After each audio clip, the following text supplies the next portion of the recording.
ہر دور اپنی پہچان کے لیے نئے آدم کو جنم دیتا ہے. یہ نیا آدم نئی بصیرت اور جرت کے ساتھ اپنے عہد کی تعمیر کرتا ہے اور آنے والے زمانوں کی بنیاد رکھتا ہے.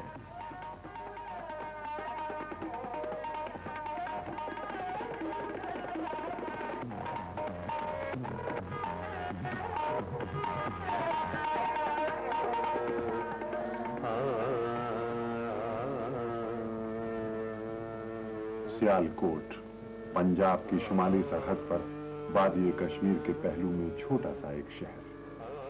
1877 میں شہری تمدن اور صنعت کے ہنگاموں سے دور اور پرسکون زندگی نسیم سحر کی طرح ہلکے ہلکے بہاؤ میں. اقبال نے آنکھ کھولی تو چاروں طرف سکون کا عالم تھا.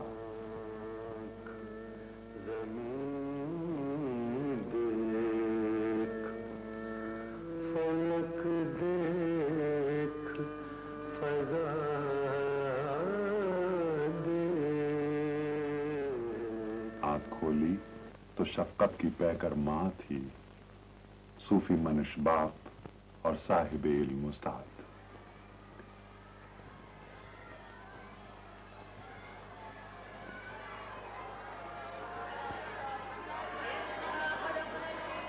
دینی تعلیم نے انسان اور فطرت سے محبت کرنا سکھایا اور جدید تعلیم نے علم کی سرحدوں کو پھیلایا.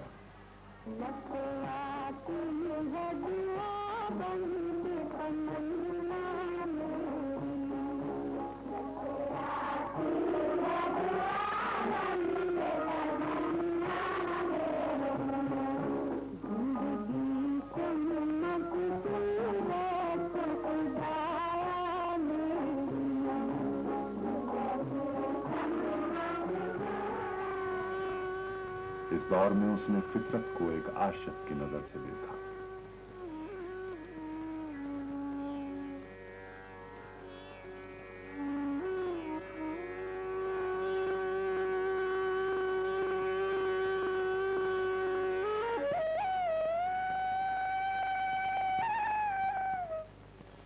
پھول ندی کوسار سبزہ اس سے ہم کلام، اور اس کے کلام میں شوخی، شوخی میں حیرت اور حیرت میں اضطراب سلگتا اور جھلکتا ہوا.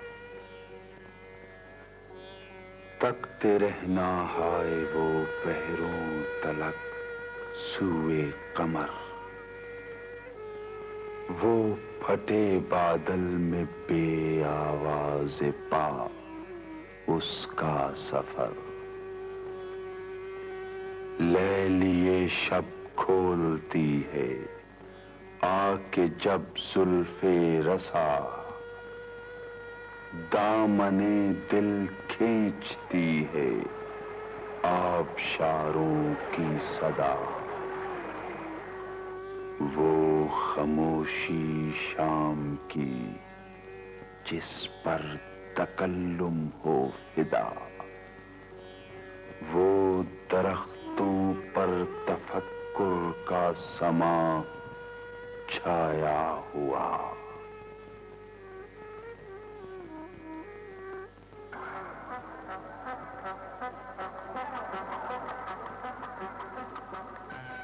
انیسویں صدی کے آخری برس ہیں اور سامراج کا سورج نصف النہار پر ہے.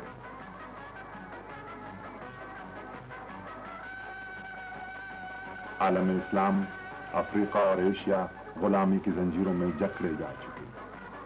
پھیلی ہوئی مظلوم دنیا کے سسکتے مٹی میں ملتے انسان ہیں اور ان کی ہڈیوں پر بلند ہوتے مغربی استعمار کے جگمگاتے محل.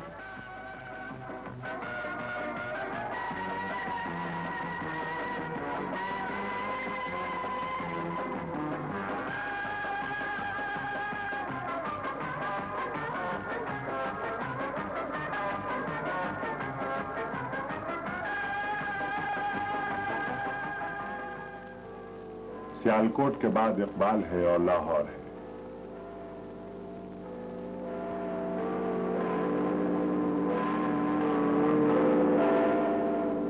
مسلمانوں کے عروج و زوال کا آئینہ اور اس خون بھری کہانی کا ورق جس پر جنگ آزادی کے نقشے بنے ہیں.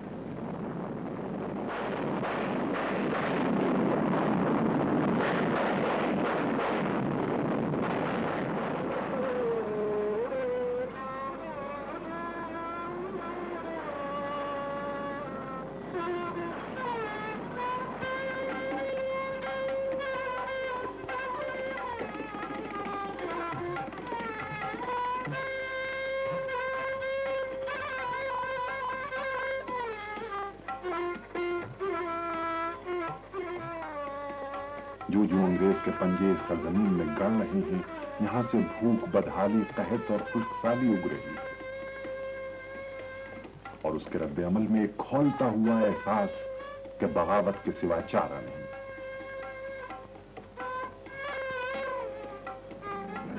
تعلیم یافتہ طبقے میں یہ احساس اور بھی زیادہ ہے۔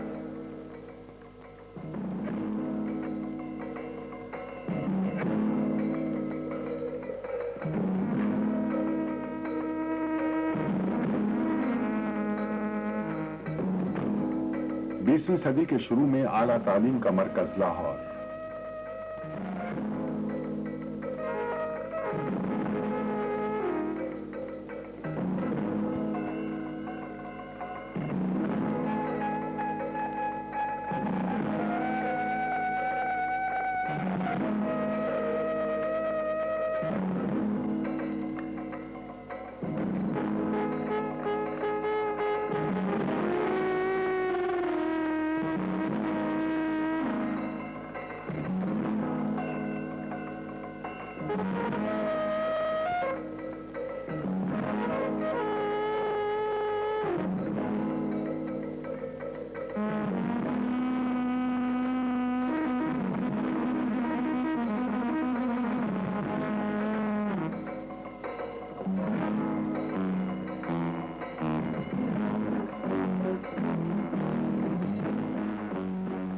یہاں اقبال کو آرنلڈ جیسا استاد ملا۔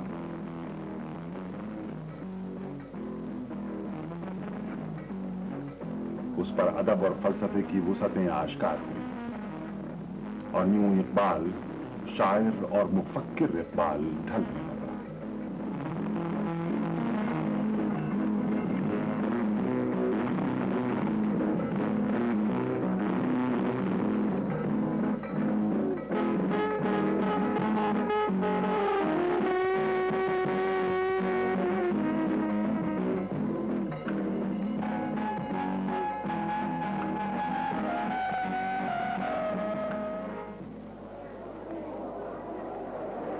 اقبال کی شاعری کا یہ دور رومانوی دور ہے۔ 7 رنگوں میں لپٹی دنیا اس کے سامنے پھیلی تھی۔ اقبال ان رنگوں میں ڈوبا اور اپنے وطن کے سارے رنگ ڈھونڈ نکالے، مگر اس وقت اس ملک کا حقیقت میں ایک ہی رنگ تھا، غلامی کا مٹیالہ رنگ۔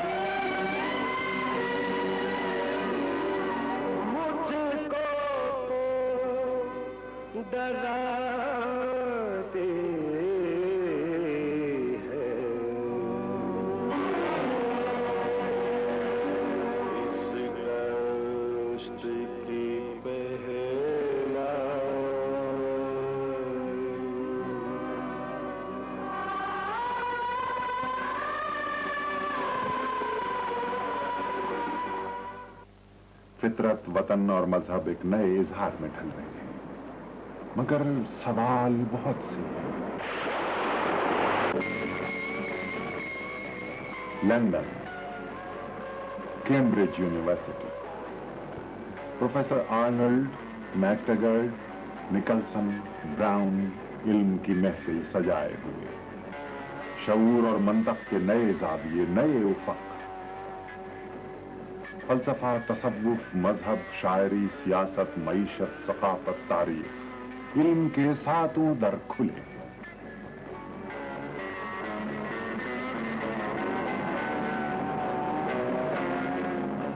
افلاطون، ارسطو، Spinoza, Descartes, can't, Hegel, Nietzsche, عقل کی شاہراہیں، شک کی بھول بھلیاں،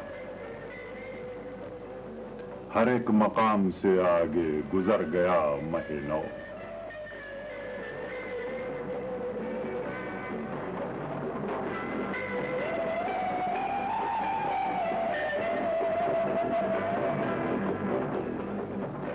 میونخ اور ہائیڈلبرگ کی خیال افروز اور زندگی بخش فضاؤں میں اقبال کھو جاتا ہے.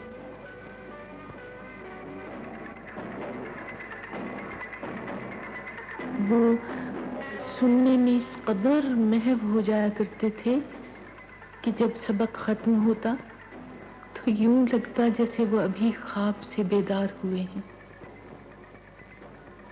معلوم ہوتا تھا جرمنی ان کے رگوں پہ میں رچ سا گیا ہے، اور وہ ان تمام درختوں سے جن کے پاس سے گزرتے تھے اور اس گھاس سے جس پر وہ چلتے تھے علم کی خوشبو حاصل کر رہے ہیں. ایک روز ایک پکنک پارٹی مطالعے اور تفریح کے لیے ترتیب دی گئی. ہم اپنے سفر پر گامزن تھے.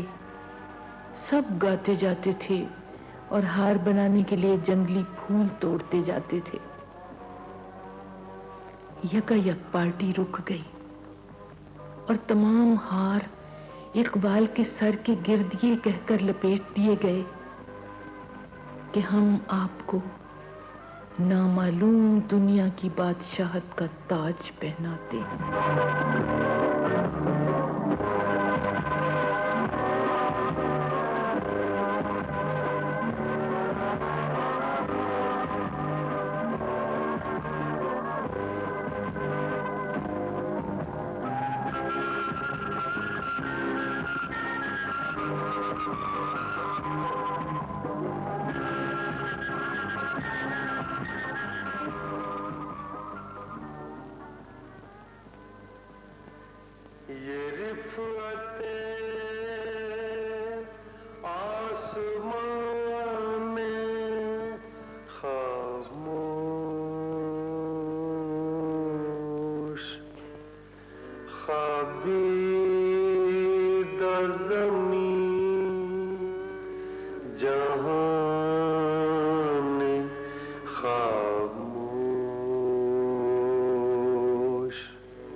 فطرت ہے تمام نسترن زار کس شے کی تجھے ہوس ہے اے دل قدرت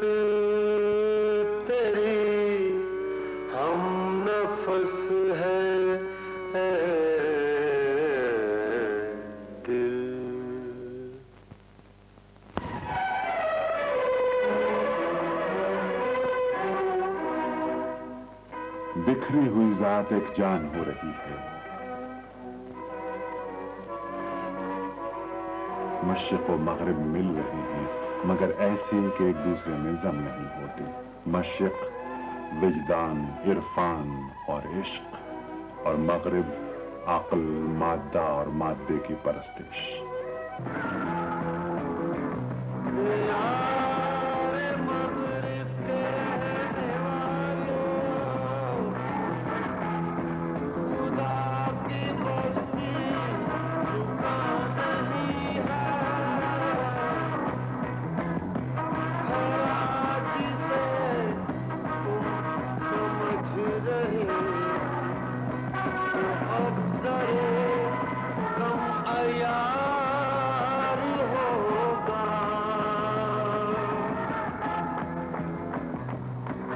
مغربی تہذیب اور علوم کے گہرے مطالعے سے اقبال نے جانا کہ وہ مشرق جو ورق ورق بکھرا ہے، اگر اسے اس کے اپنے ہی افکار سے منور کر دیا جائے تو اس کی تجلی پورے یورپ کو خیرہ کر سکتی ہے.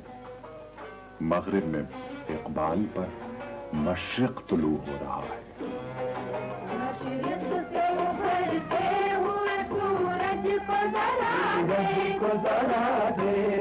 مشرق سے ابھرتے ہوئے سورج یورپ پیچھے رہ گیا تو اقبال نے پلٹ کر دیکھا، اپنے تجربوں پر نگاہ کی۔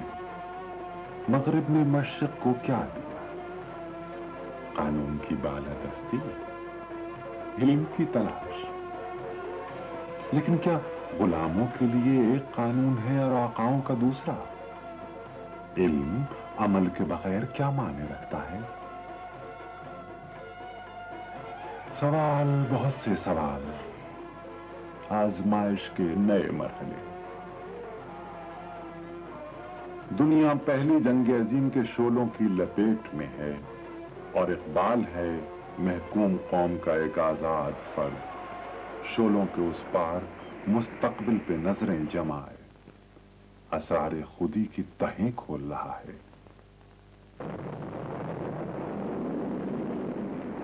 یہ موج نفس کیا ہے؟ تلوار ہے۔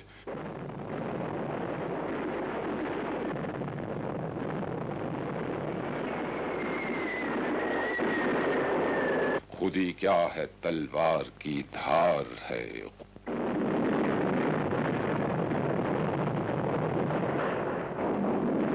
سمندر ہے ایک بوند پانی میں بند،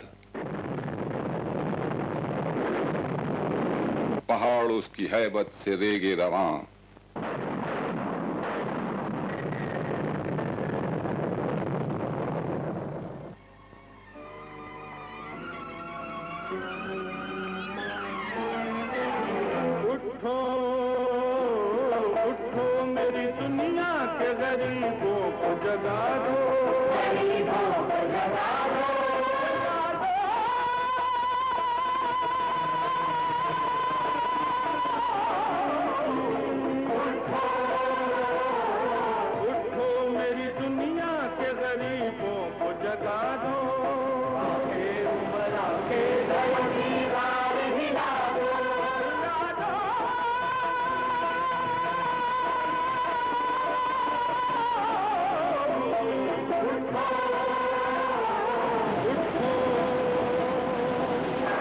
جنگ عظیم کے شعلے سرد ہوئے تو ملک آزادی کے خواب جاگنے لگے، سامراجی تسلط کی برف ٹوٹنے لگی۔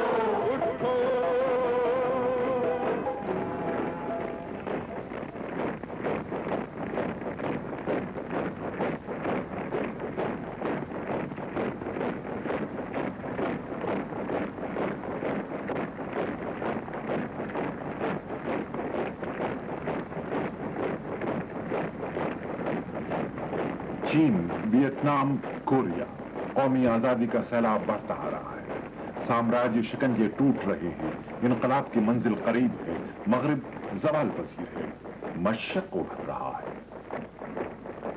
بر صغیر بھی آزادی کی جدوجہد میں ہے، شہر شہر گلی گلی بغاوت کی یلغار ہے، گولیوں کا شور ہے اور لہو کی آگ ہے۔ جلیانوالہ باغ، لاہور، پشاور، کراچی، ہر جگہ ہر مقام اس آگ میں ہے۔ میں جہاں کا اور ہی انداز ہے، مشرق و مغرب میں تیرے دور کا آغاز ہے، کھلتے ہیں غلاموں پر اسرار شہنشاہی، کھلتے ہیں غلاموں پر اسرار شہنشاہی، کھلتے ہیں غلاموں پر اسرار شہنشاہی۔